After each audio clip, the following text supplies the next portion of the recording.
Čia pasipūrė.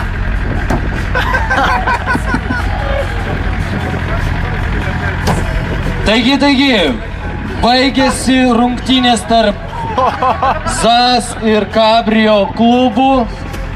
Eilinį kartą teisėjas buvo sunkiai papirktas ir laimėjo Cabrio klubas.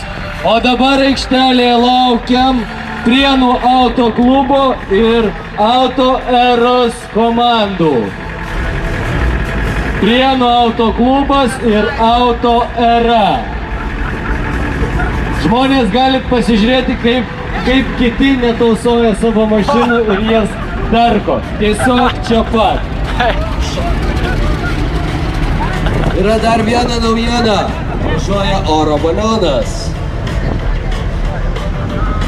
Oro balionas bus ten pat, kur ir visada. O dabar nieks neplaus.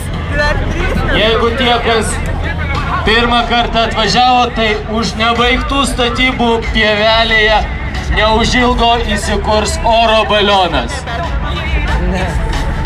Supasi tai gerai.